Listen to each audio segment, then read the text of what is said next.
초강력 태풍으로 세력이 커진 제13호 태풍 링링이 제주를 향해 북상하고 있습니다. 모레 새벽이 최대 고비가 될 전망입니다. 태풍 링링은 강한 바람과 많은 비를 동반할 것으로 예상됩니다. 침수 피해가 발생한 농작물에 더 큰 피해가 우려됩니다. 국방부가 제주에 공군기지 건설을 위한 용역비를 내년 정부 예산에 반영하면서 제2공항 연계 가능성이 다시 불거졌습니다. 버스 준공영제에 연간 1,000억 원의 예산이 투입되는 가운데 버스업체의 도덕적 해이가 심각한 것으로 드러났습니다. 시청자 여러분 안녕하십니까? 뉴스데스크 제주입니다. 제13호 태풍 링링이 세력을 키우며 북상 중입니다. 제주도는 모레 새벽이 최대 고비가 될 전망인데요. 태풍 링링은 가로수가 뽑힐 정도의 강한 세력을 유지한 채 제주에 상륙할 것으로 보입니다. 이소영 기자입니다. 2000년 제주를 강타한 태풍 뿌라비룬. 최대 순간 풍속이 초속 40m로 30여 명이 다치고 건물 100여 채가 파손됐습니다. 2010년 제주 서쪽 해상을 지나 한반도를 관통한 태풍 곰파스. 전국적으로 17명의 사상자가 발생했고 1,600억 원의 재산 피해가 났습니다. 모두 가을에 발생한 태풍으로 제주 서쪽 해상을 지나며 많은 피해를 줬습니다. 제13호 태풍 링링은 현재 오키나와 서남서쪽 320km 부근 해상에서 이 태풍들과 비슷한 진로로 북상 중인데 제주에 더 근접해 이동할 것으로 예상되고 있습니다. 수온이 높은 해역을 지나며 세력을 키우면서 내일부터 모레까지 100에서 200mm, 산간에는 300mm 이상의 많은 비가 예상됩니다. 해수면 온도가 높으면 이제 해수면 표면에서 이제 얻어낼 수 있는 그 열량 자체가 많기 때문에 그 수증기를 더 많이 머금을 수 있는 그런 상태로 올 수 있습니다. 그렇기 때문에 그래서 더 강한 태풍으로 발달을 할 수 있는 상태이죠. 바람도 무섭습니다. 최대 순간 풍속이 초속 35에서 45m로 가로수가 뿌리채 뽑히고 사람이 서 있기 힘들 정도의 위력입니다. 제주는 내일 오전 남쪽 먼바다에 태풍특보를 시작으로 내일 오후부터는 육상도 직접 영향권에 들겠고 제주를 지나는 모레 새벽에는 강한 세력을 유지하며 순간 최대 풍속 초속 40m의 강풍과 시간당 30mm 이상의 물폭탄이 예상됩니다. MBC 뉴스 이소연입니다. 태풍 링링은 강한 바람과 많은 비를 뿌릴 것으로 예상되고 있는데요. 태풍의 길목인 제주에서는 벌써부터 긴장감이 감돌고 있습니다. 특히 가을 장맛비가 계속돼 침수 피해가 잇따랐던 상황이라 걱정이 커지고 있습니다. 김항석 기자의 보도입니다. 강풍에도 피해가 없도록 감귤하우스에 묶인 끈을 단단히 당겨 고정합니다. 한창 열매가 클 시기에 비닐이라도 벗겨져 열매에 비가 닿으면 한 해 농사를 망치게 되기 때문입니다. 만약에 태풍이 불어서 비닐이 찢겨져 나갈 경우에 물폭탄이 맞을 거 아닙니까? 그러면은 2, 3일로 일주일 후에는 그 레디아라는 것이 좀 다 깨져 버립니다. 밭작물도 걱정입니다. 당근이며 감자며 싹이나 얼마 되지 않은 상황이라 빗물에 쉽게 쓸려갈 수 있기 때문입니다. 특히 가을 장맛비가 열흘 가까이 이어져 침수 피해가 잇따랐던 터라 피해 우려는 커지고 있습니다. 항구에는 조업하던 어선들이 속속 들어오고 있습니다. 항구로 피항한 어선들은 선박 사이를 밧줄로 단단히 묶어 태풍에 대비하고 있습니다. 내일 오전을 기해 제주 남쪽 먼바다에 태풍 예비특보가 발효되면서 일찌감치 항구로 들어와 태풍을 날 준비를 하고 있습니다.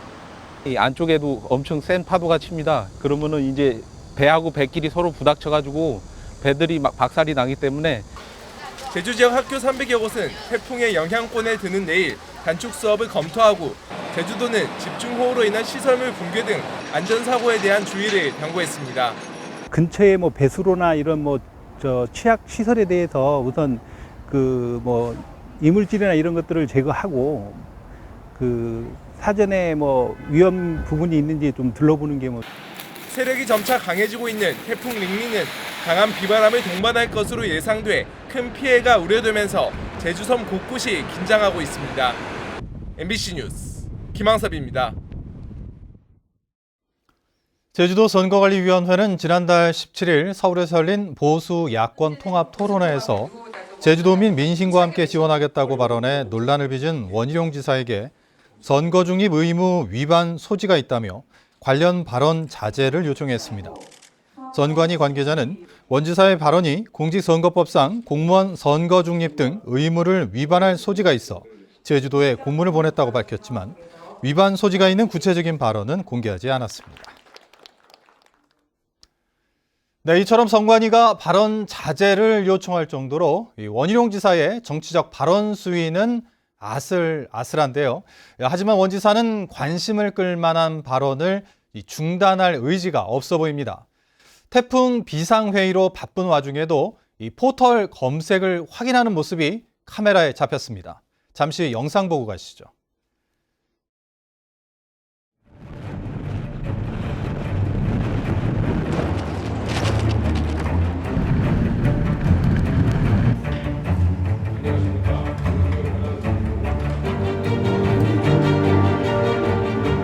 매번 최악을 대비하다 보면은 결과가 그렇지 않지 않았냐라는 안이한 마음, 그게 우리가 가장 경계해야 될 거라고 생각합니다.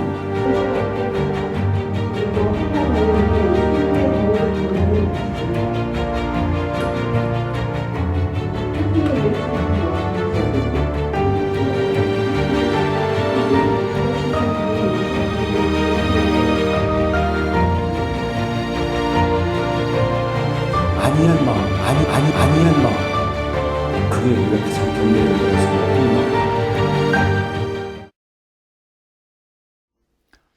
네, 다음 뉴스입니다. 국방부가 제주에 공군기지 건설 계획을 세워 논란이 된 적이 있죠. 그동안 예산이 반영되지 않았었는데 이 기지 건설을 위한 선행 연구 용역비가 정부 예산에 반영된 것으로 확인됐습니다. 제2공항 연계 가능성이 제기되면서 제2공항을 둘러싼 논란은 더 커질 전망입니다. 김찬영 기자입니다. 공군기획관리참모부가 작성한 국방중기계획 사업 설명서입니다. 2021년부터 6년 동안 사업비 2,900억 원을 들여 제주의 남부 탐색 구조부대를 건설하겠다는 겁니다.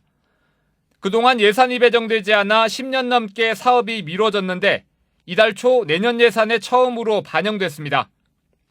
후보지 선정 등을 살펴보기 위한 선행연구비 1억 5천만 원으로 기지 건설을 위한 첫 발을 뗀 겁니다. 정의당 김종대 국회의원은 제2공항이 군용기지로 이용될 가능성이 있다며 관련 계획과 예산을 폐기하라고 요구했습니다.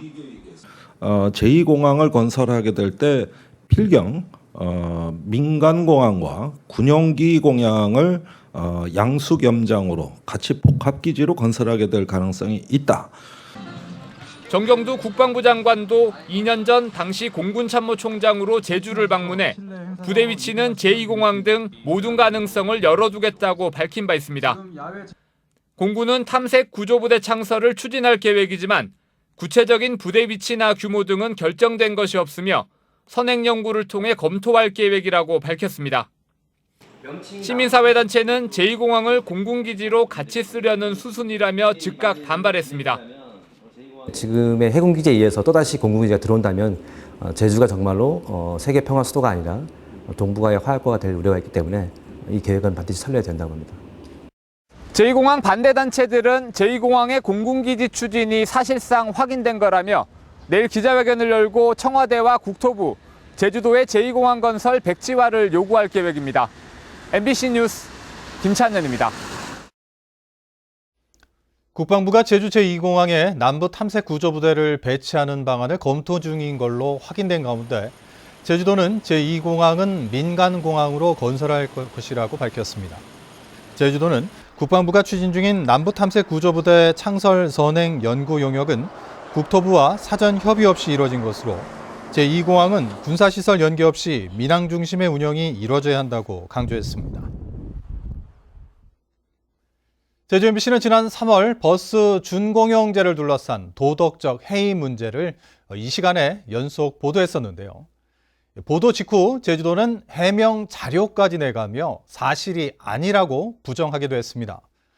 그런데 제주도 감사위원회 감사 결과 보도 내용들이 사실로 드러나면서 한 해 1,000억 원의 혈세가 줄줄 새고 있는 것으로 확인됐습니다. 박주연 기자가 취재했습니다. 제주 시내 한 버스 업체. 이 업체 대표는 90이 넘은 자신의 어머니에게 임원 직책을 부여해 매달 700만 원에서 800만 원씩 1년여간 총 1억 1000여만 원을 지급했다 감사에 적발됐습니다. 또 다른 버스 업체도 8순이 넘은 대표의 어머니에게 이사직을 부여해 최고 750만 원씩 매달 지급해온 것으로 확인됐습니다. 여쭤보려고 전화드렸는데요. 전화 끊겠습니다.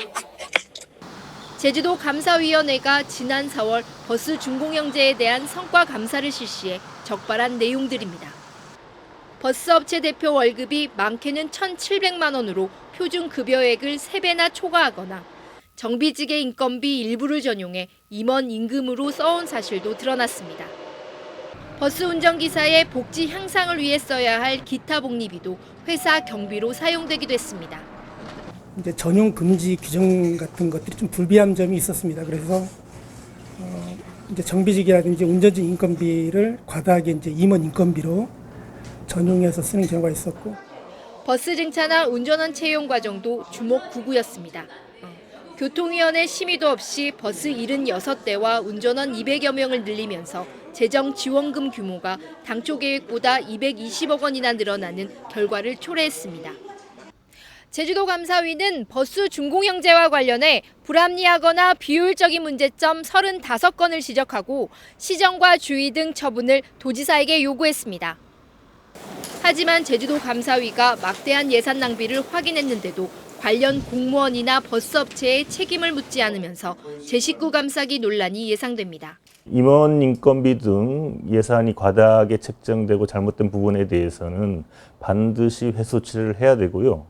법적 문제가 있는 경우에는 수사기관에 의뢰를 해서 고발 조치를 해야 된다고 생각하고요. 버스 준공영제 시행 이후 제주도가 버스업계에 지원하는 예산은 한 해 1,000억 원.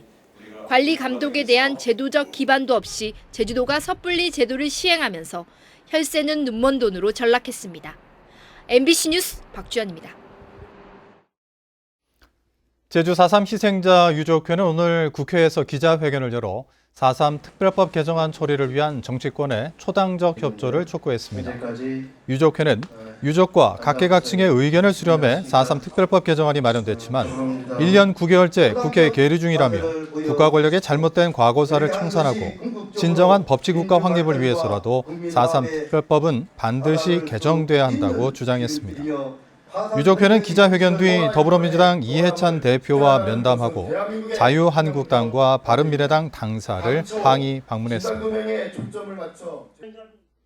제주 MBC와 제주 신보, 제주의 소리, 제주 CBS 등 제주 지역 언론 4사가 제21대 국회의원 선거를 앞두고 공정한 선거 보도를 위한 업무 협약을 체결했습니다.